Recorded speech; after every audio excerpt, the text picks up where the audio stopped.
কথা বলে আমি বিদায় নেব। আমি দীর্ঘ প্রায় 10.5 বছর নড়াইল জেলা ছাত্র দলের নেতৃত্বে ছিলাম। সংগ্রামী সাথী বন্ধুরা, নড়াইলের সবচেয়ে বড় কলেজ ভিক্টোরিয়া কলেজের আমি নেতৃত্ব দিয়েছি, আমি সেখানে সভাপতি ছিলাম। আমি আমার ইউনিয়নকে আমরা বলি রাজনীতির একটি উর্বর ক্ষেত্র। দুইজন এমপি আমরা আমাদের ইউনিয়ন থেকে পেয়েছি। আমাদের সেই ঐতিহ্যবাহী ইউনিয়ন জয়পুর ইউনিয়নের আমি ছাত্র দলের প্রেসিডেন্ট ছিলাম। আমি নড়াইল জেলা স্বেচ্ছাসেবক দলের যুগ্ম আহ্বায়কের দায়িত্ব পালন করেছি 2 নম্বর। আজ আমি কৃষক দলের সদস্য সচিব হিসাবে দায়িত্ব পালন করছি। 1999 সালে ভিক্টোরিয়া কলেজে আমি ছাত্র সংসদ নির্বাচনে অংশগ্রহণ করেছিলাম। আমি ক্রীড়া সম্পাদক পদে নির্বাচন করেছিলাম। সেদিন অল্প কিছু ভোটের ব্যবধানে আমি জিততে পারিনি। সাংবাদিক বন্ধুরা, আমার রাজনৈতিক জীবন কিন্তু খুব ঠুনকো না, খুব ছোট না। দীর্ঘ পর্যায়ে নেতৃত্ব দিয়ে আজকে এই জায়গায় এসেছি। আমি বলবো এই কৃষক দল সুসংগঠিত হবে, ধীরে ধীরে কিন্তু সেই দিকে যাচ্ছে। আজকে তার প্রমাণ। আপনারা কিন্তু আজ বাদ ভাঙা জোয়ারের মতো এখানে এসেছেন কৃষক সমাবেশ সফল করার জন্য। সম্মানিত বন্ধুরা আমার, এখানে এমনি হয় নাই। আমি বলতে চাই, কৃষক দলের অনেকে আছেন তারা মূল ধারার বাইরে রাজনীতি করতে চান। আমি তাদের উদ্দেশ্যে বলতে চাই, আপনারা এই কাজগুলো করবেন না। রাজনীতি করবেন, নেতৃত্বের প্রতিযোগিতা আছে, কিন্তু নিজের জেলাকে অসম্মানিত করে কোন রাজনীতি আপনারা করবেন না। আমি আপনাদের উদ্দেশ্যে বলতে চাই, যখন সম্মেলন হবে আপনারা যার খুশি সেই প্রার্থী হবেন, তাতে কারোর কোনো মাথা নাই, কিন্তু জেলাকে খাটো করবেন না। অনেক কথা আমাদের কানে আসে, অনেক নেতৃবৃন্দ সম্পর্কে অনেক মানুষ কথা আমাদের কেন্দ্রীয় নেতৃবৃন্দ চলে তারা বলে, আপনারা কিন্তু সতর্ক হয়ে যান। এ দল কিন্তু সুসংগঠিত হচ্ছে, কারা করছে আমরা সবাই জানি, নড়াইলবাসী জানে। অতএব ওখানে যে নিজেকে বড় বানানোর কিছু নাই। সংগ্রামী বন্ধু আমার, এ পর্যায়ে দিক নির্দেশনামূলক বক্তব্য রাখবেন আজকের অনুষ্ঠানের প্রধান বক্তা, আমাদের প্রধান আকর্ষণ খুলনা মহানগর কৃষক দলের সংগ্রামী আহ্বায়ক, বাংলাদেশ জাতীয়তাবাদী কৃষক দল কেন্দ্রীয় সংসদের বিপ্লবী সহ সাংগঠনিক সম্পাদক আখতারুজ্জামান তালুকদার সচিব।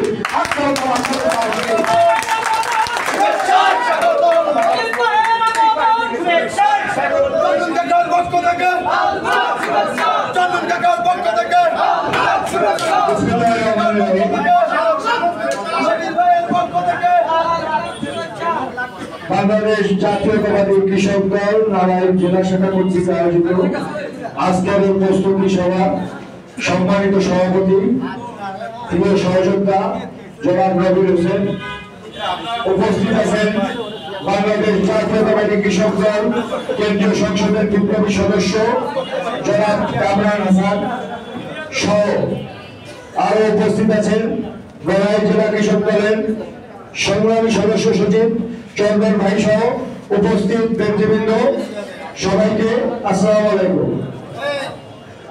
শহীদ রাষ্ট্রপতি জিয়াউর রহমানের একটা কথা আছে, ব্যক্তির চেয়ে দল বড়, দলের থেকে দেশ বড়। তো এই দলে দেশমাতা বেগম খালেদা জিয়া এবং তারেক রহমান ছাড়া আর কেউ কিন্তু অপরিহার্য না। কেউ নিজেকে অনেক বড় কিছু মনে করবেন না। দল থাকলে আপনারা আছেন, দল থাকলে কিন্তু আপনারা নাই। অতএব দলের থেকে কোনো ব্যক্তি নিজেকে বড় করা যাবে না। বিশ্বের সবচেয়ে সম্মানজনক পেশা, সম্মানজনক জীবিকা কি জানেন আপনারা? কৃষিকাজ। কৃষিকাজ বিশ্বের সবচেয়ে সম্মানজনক পেশা, সম্মানজনক জীবিকা। এর ভিতর কোনো দুর্নীতি নাই। মাটির সাথে ভালোবাসা, মানুষের সাথে ভালোবাসা, শরীরের ঘাম ঝরিয়ে ফসল উৎপাদন করে সেই কৃষকের উৎপাদিত ফসল ভদ্রলোকের পেটে যায় আর কি। অর্থাৎ কৃষিকাজ বিশ্বের সব থেকে সম্মানিত পেশা। এবং এই কৃষিকাজকে বাংলাদেশে বিজ্ঞান ভিত্তিক কৃষিকাজ সর্বপ্রথম শুরু করেছিলেন শহীদ রাষ্ট্রপতি জিয়াউর রহমান।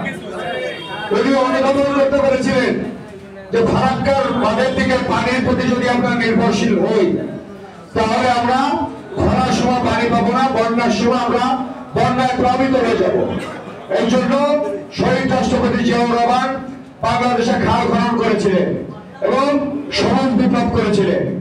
এবং রাষ্ট্রপতি জিয়াউর রহমানের সময় বাংলাদেশে অভ্যন্তরীণ ধানের চাহিদা মিটিয়ে আফ্রিকার 2টা দেশে ধান রপ্তানি করা হয়েছিল।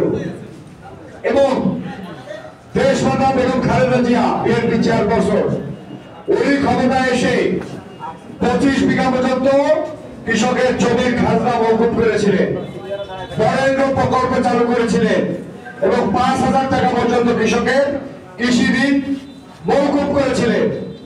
আজকে দেশনায়ক তারেক রহমান বাংলাদেশের কৃষকদের জন্য একটি আধুনিক যুগোপযোগী একটা উনি কর্মগুচ্ছ হাতে নিয়েছেন, যার ভিতর কৃষকের জন্য কৃষি কার্ড থাকবে, কৃষকের জন্য কৃষি বীমা থাকবে, কৃষকের জন্য উন্নত মানের কৃষি সামগ্রী সরবরাহ করার জন্য কোল্ড স্টোরেজ থাকবে এবং দেশনায়ক জনতা তারেক রহমান নারীর ক্ষমতায়ন চান।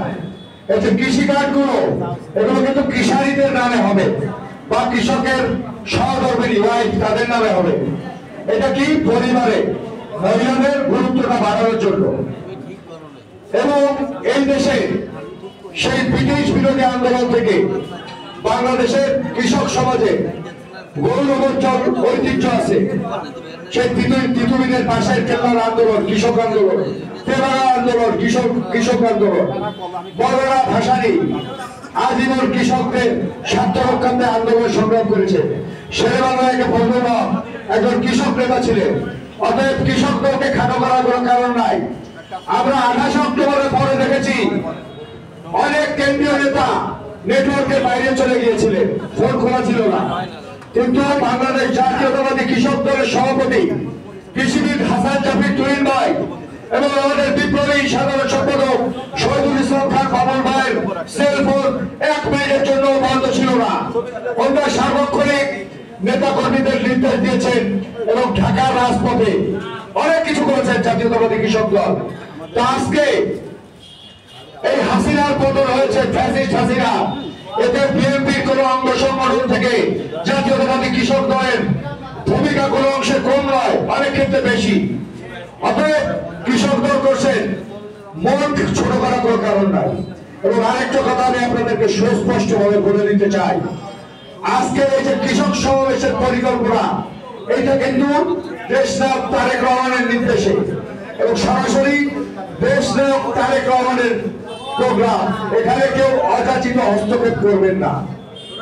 কেন্দ্র থেকে নির্দেশনা দিয়ে দেওয়া হয়েছে কিভাবে ব্যানার হবে, কিভাবে প্রোগ্রাম হবে এবং শুধু কৃষক দল নয়, কৃষি সমাজকে, সমস্ত কৃষি সমাজকে সম্পৃক্ত করতে হবে, সব দলের লোকজনকে ডাকতে হবে।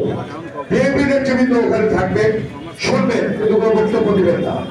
ওখানে কথা বলবেন মাঠের কৃষকরা। আমরা কৃষকদের সুখ দুঃখ সুবিধা অসুবিধা এগুলো আমরা শুনবো, এগুলো আমরা লিপিবদ্ধ করবো এবং এগুলো আমরা সেন্ট্রাল কৃষক দলের মাধ্যমে দেশনায়ক তারেক রহমানের কাছে আমরা আপনাদের বার্তাগুলো পৌঁছে দিব, যাতে আগামীতে জনগণের ভোটে বিএনপি যদি ক্ষমতায় আসতে পারে তো বাংলাদেশ জাতীয়তাবাদী দল কৃষকদের স্বার্থ রক্ষায়, কৃষকদের স্বার্থ সংশ্লিষ্ট ব্যাপারে সর্বোচ্চ অগ্রাধিকারের ভিত্তিতে এই বিষয়গুলো দেখবেন। তো আমি আপনাদের কাছে ক্ষমা চেয়ে নিচ্ছি। আর আজকে খুলনা বিভাগীয় বিএনপি সমন্বয় সভা আছে, ডাকসুর সাবেক বিপি আমানুল্লাহ আমান ভাই অলরেডি খুলনা প্রেস ক্লাবে অংশগ্রহণ করে পৌঁছে গেছেন। আপনাদের নড়াইল জেলা বিএনপি নেতৃবৃন্দ আমাদের খুলনায় পৌঁছে গেছেন। তো আমি আপনাদের কাছে ক্ষমা চেয়ে নিচ্ছি। আর আপনারা এই চন্দন ভাই, আমি আর আমরা জনগণকে প্রোগ্রাম শেষ করবেন, এটা কোনো কথা আমরা শেষ করে দিচ্ছি ভাই, সবাইকে কথা বলার সুযোগ দেওয়া উচিত ছিল, ঠিক আছে? তো আগামী